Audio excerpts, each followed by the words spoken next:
Try to do something for someone else every day for 7 days and see what happens. I feel like I'm all over the 10 days, 29 days a week. Something. Do you want to be happy? Like now? Well, then stick around. I've got 5 great tips for you. And the last one is kind of unusual, but I promise you it'll work. Tip number 1, do something for someone else. What? Why is this self-love?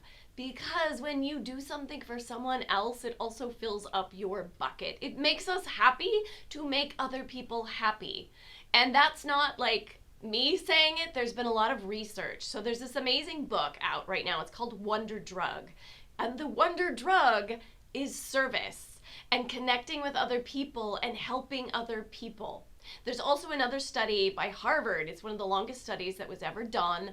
And what they finally came to the conclusion of like what makes people happy, it's our relationships with other people and doing things for other people. And when we make them happy, we are also happy. So there's this really cool book. It's called 29 Gifts. And it's written by this woman, Cami Walker. And I want you to check her out. She's really cool. And her story is really interesting. So Cami Walker has MS, and she was going through a lot.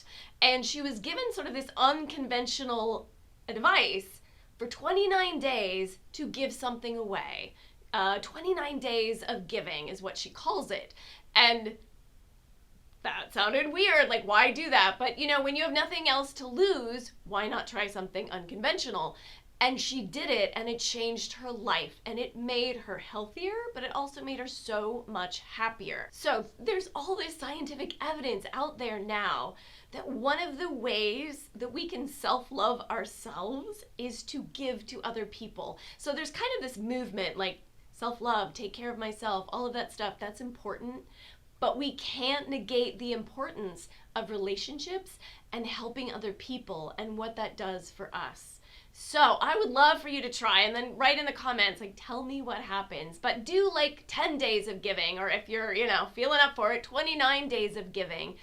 But at least for a week, try every day to do something for someone. Say thank you, give them a gift, send them a card, give them flowers, whatever it is, but try to do something for someone else every day for 7 days and see what happens. Okay, tip 2, grateful or perspective change. So there's also been a lot of advice lately about gratitude journals and being grateful, and that is really nice. That's super helpful, but I want to talk about what's behind that, and it's really a perspective change. Like we're going through the day and we're not happy because things are not going well, or we feel like things are happening to us. So the idea is to step back and make a list of all the things that are going well in your life that you can be grateful for. And yes, there's probably a lot of crappy stuff too, but if we can get our brain focused on the good stuff, the stuff that's really happening, and it can just be the sun is shining, I have running water, I get to go to the bathroom inside, I have a great comforter. When we start listing these things, then you've oh hey, I can walk. My body is allowing me to be out for the day. I'm strong. My husband is supportive. I've got good friends. It can just be small things, but these small things add up.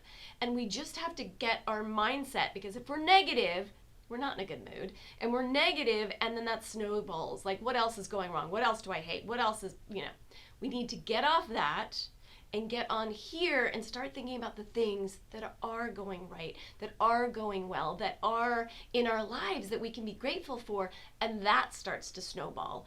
And when we're in that space, we are much happier. We are grateful, and the more grateful we are, and the more we're sort of in that space, that energy space of being grateful to the universe gives us back that same energy.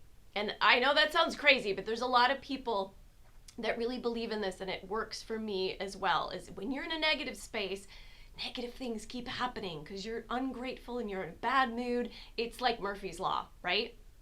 But the same thing happens when you put yourself in the other perspective, when you're grateful, and you're grateful to the universe for all that it's giving you, even if it's not giving you everything you want, There's a lot that you're getting. If you put yourself in that space, the universe will feel that energy and you will get it back. So it's Murphy's Law in a good way. So when you find yourself in a rut, you're negative, you're pissed off, you're in a bad mood, remove yourself from where you are and see if you can just do a perspective change. Just like take notes, make a list, talk into your phone, whatever it is, and start reciting and being aware of all the things you're grateful for. And it can be the stuff like in the moment. Okay, I'm not sick right now. I can breathe. I'm strong. I'm walking. The sun is shining. The air is fresh. I can look at beautiful trees right now. You know what? I'm looking at my contact list. I have amazing friends in my life. Just start putting yourself in that perspective, and the more you live there, the happier you're going to be. Okay, tip 3. Do what you love as much as you can throughout the day. So some of us are lucky enough to have jobs that we love, that bring us joy. A lot of us are not.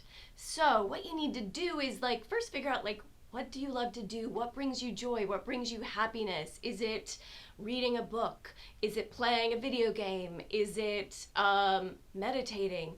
Is it eating sort of your favorite snack? What is it that brings you joy that you love? Is it doodling, painting, whatever?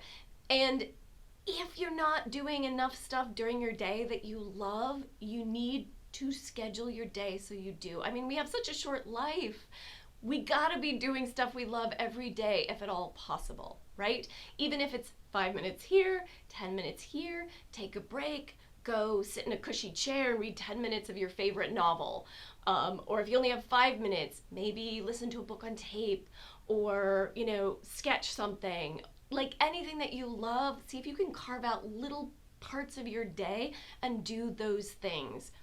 The idea is hopefully at some point our day becomes more about doing what we love and less about the grind. And of course we've got to do the grind. There's certain things we have to do. We got to do the laundry, got to, clean up messes. Some of us have jobs we don't like, but then what can you do in your job that you love? What can you do around the laundry that makes you like it more? Can you play music and dance while you do the laundry? Can you listen to a book on tape? Start trying to carve out, take care of yourself and make yourself important so that you're not just kind of getting through the day. Our life is too short to just get through the day. So how do you carve out moments of fun and joy and be happy while you're doing the laundry or while you're making dinner or whatever it is you're doing? Start creating things that you love and sticking them in your life every single day. Tip 4, taking breaks and rewarding yourself. So sometimes there are these goals we have to reach or these tasks we have to do. They're not fun. They don't make us happy.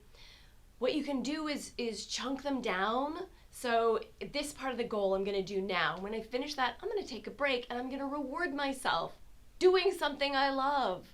So it's important for us to take breaks, especially when we're not doing things that we love. If we're in the flow and we're doing stuff we love, we don't need as many breaks. But there are times when there are things that we have to do. But make sure that you give yourself the gift of taking even a 5-minute break here or there. Go outside, breathe the air, meditate, sip your favorite drink. Put these little breaks in throughout your day so that you're just not, the idea is to live our life on purpose and make sure that we're taking care of ourselves by putting in stuff like breaks and rewards and things that keep us happy throughout the day. I was at this place, I was doing voiceover work at this company, and at about 2 o'clock, the boss of the company would come in to his workers, and it was the high up boss, and he had this cute little tray and these little shots of espresso, and he would come around and he would talk to his employees, and they would take a break and chat with him, and he'd give them these little shots of espresso. But I thought that was brilliant because the boss was giving them a way to enjoy and look forward to parts of their day. So you may not have a boss that cool, but you can create a break and have a shot of espresso or whatever. You have to create for yourself these moments. Tip number 5. Okay, I promise you this one's a little unusual. So, tip 5, keep your word. I want you to check out this book called Because I Said I Would by Alex Sheen. He's got a really interesting story, but the brief version is this father that died of cancer. My dad did too. But what his father passed along to him as he was growing up and before he died was the most important thing is to keep your word. And if I say I'm going to do something, I'm going to do it. And people trust that. So, and I just think it's a really brilliant, simple philosophy. And the book is really beautiful too. He even has this really cool program that he launched in 2012, and they were like called promise cards. Anyways, check them out. He's really interesting. But the idea is when we don't keep our word, when we're not in alignment with our own truth, when we tell someone we're going to do something and then we don't, we forget, we're like, I said I would, but I really can't. We don't only fail the other person, but we fail ourselves and we take a hit. It's hard to be really, truly happy and joyful when we feel like crap or we feel like we're not the best version of ourselves. And one of the ways to feel good about ourselves is keeping our word. So that means we do have to step back. So maybe we want to please people, so we kind of say more than we're going to do things more than we really will. So I need you to step back and think about, like, what is it I'm really saying? What is it I'm really promising to do? Because the more you're aware of your words and what you're really promising, and if you deliver on all of your promises, there's something that happens to us where we are in alignment with who we really want to be. We are who we want to be, and that brings joy and happiness. But we know when we said we would do something and we didn't do it, and that feels bad. And we don't want to let people down, but you're also letting yourself down. That's really the ultimate thing here is like self-love. You have to keep your word or some of that self-love goes away. So think about what you're saying first.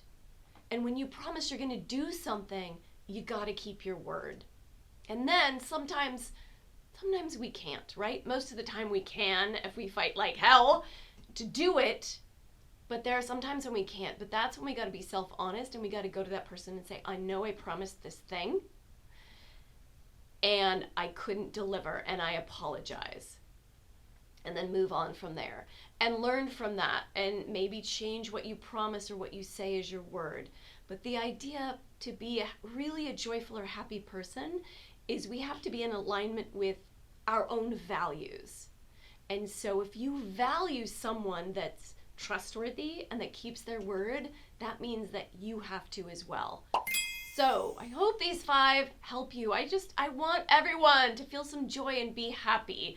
And so try these out and also check out my next video, which is part 2. So there's 5 more tips I have for you to be happy now. And if you have any ideas, leave them in the comments. Tell us, I'll share them. We should all be happy together.